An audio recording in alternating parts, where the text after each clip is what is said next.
Selamat pagi Bapak Ibu, saudara-saudari kekasih Tuhan. Senang sekali kita bisa berjumpa pada kesempatan di pagi hari ini dalam renungan harian firman Tuhan. Pagi hari ini kita akan merenungkan satu ayat firman Tuhan yang terdapat di dalam kitab Yohanes, yaitu Yohanes pasalnya yang pertama ayatnya yang ke-16. Yohanes 1 ayat 16. Demikian firman Tuhan. Karena dari kepenuhannya kita semua telah menerima kasih karunia demi kasih karunia. Bapak Ibu saudara-saudari sekalian, coba kita membayangkan kita sedang memiliki sebuah ember untuk menampung air kehidupan. Seringkali dunia ini dengan segala tuntutannya, dengan segala hukumnya dan segala usahanya, membuat ember kita itu terasa bocor. Kita merasa haus, kita merasa kurang, kita merasa tidak cukup suci atau tidak cukup kuat. Dan kita mencoba untuk menambal kebocoran itu dengan perbuatan baik kita. Tapi tetap saja kita merasa kering. Pagi ini firman Tuhan dalam Yohanes 1 ayat 16 membawa berita yang memerdekakan. Kita tidak perlu lagi membawa ember yang bocor ke sumur yang dangkal. Kita dipanggil untuk masuk ke dalam kepenuhan Kristus. Yohanes berkata, dari kepenuhannya kita semua telah menerima kasih karunia demi kasih karunia. Perhatikan, yang menjadi sumbernya adalah kepenuhannya, bukan kepenuhan disiplin kita, bukan kepenuhan puasa kita, tetapi kepenuhan Kristus. Firman Tuhan juga mengatakan di dalam Kolose 2 ayat 9, demikian firman Tuhan, sebab dalam Dialah berdiam secara jasmania seluruh kepenuhan kealahan. Apa saja isi kepenuhan itu? Yang pertama, kepenuhan penebusan. Darah Yesus menyucikan segala dosa. 1 Yohanes 1 ayat 7. Bukan sebagian, bukan hanya dosa masa lalu, tapi seluruhnya. Selanjutnya, kepenuhan pembenaran. Di dalam Yesus tidak ada lagi penghukuman. Roma 8 ayat 1. Anda tidak lagi berdiri di bawah telunjuk jari Tuhan yang menghakimi, melainkan posisi Anda sekarang di dalam pelukan kasih-Nya. Lalu, kepenuhan kemenangan. Melalui kematian Yesus, Dia sudah menghancurkan iblis.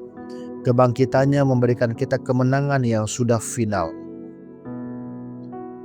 Istilah kasih karunia demi kasih karunia itu berarti anugerah yang terus mengalir tanpa putus. Seperti ombak di lautan. Satu ombak datang, belum habis buihnya, ombak berikutnya sudah menyusul. Banyak orang Kristen hidup seperti orang yang mencoba menyambung pipa air yang kecil dan tersumbat. Mereka berpikir kalau saya baik hari ini, anugerah mengalir. Kalau saya gagal, kerannya tertutup. Bapak Ibu, saudara sekalian, hidup dalam anugerah bukan seperti keran air, melainkan seperti berdiri di tengah samudera. Kepenuhan Kristus itu meluap. Saat Anda merasa lemah, anugerahnya ada di sana untuk menguatkan. Saat Anda gagal, anugerahnya ada di sana untuk memulihkan. Kasih karunia ini tidak akan pernah habis, karena sumbernya adalah Allah sendiri. Hari ini, Tuhan mau mengajak kita dan berkata seperti ini. Datanglah hai orang percaya, ambil dan penuhi seluruh keperluanmu. Kesalahan terbesar kita sebagai anak-anak Allah adalah mungkin kita terlalu sopan dalam hal meminta. Kita merasa tidak enak meminta karena kita merasa diri tidak layak. Bapak Ibu, saudara-saudara sekalian, ingatlah, Anda menerima bukan karena Anda layak.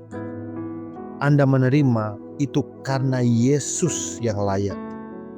Karena kepenuhan itu ada di dalam Yesus, maka itu berarti ada dalam jangkauan kita sekarang juga. Hari ini, berhentilah mengandalkan sumur usaha yang kering. Pandanglah Kristus. Di dalam Yesus ada rahmat untuk memaafkan. Di dalam Yesus ada rahmat untuk memperbarui. Di dalam Yesus ada rahmat untuk menyempurnakan hidup Anda. Yesus bukan hanya cukup bagi Anda. Yesus adalah kepenuhan bagi Anda. Jadi Bapak Ibu Saudara-saudari yang terkasih, sepanjang hari ini, setiap kali mungkin Anda merasa khawatir atau merasa bersalah, katakan seperti ini dalam hati, Tuhan, aku beristirahat dalam kepenuhan-Mu. Terima kasih untuk anugerah demi anugerah-Mu di sepanjang hari ini. Haleluya. Mari kita satu dalam doa. Bapa, kami bersyukur karena di dalam Kristus kami memiliki segalanya. Kami melepaskan segala beban usaha sendiri dan kami memilih untuk berendam dalam samudera kasih karunia-Mu. Biarlah kepenuhan-Mu memenuhi pikiran, kesehatan, dan keluarga kami hari ini. Dalam nama Yesus yang sudah menyelesaikan segalanya, kami berdoa dan mengucap syukur. Amin. Baik Bapak Ibu, saudara-saudari yang terkasih dalam Tuhan kita Yesus Kristus, demikianlah renungan firman Tuhan kita untuk hari ini.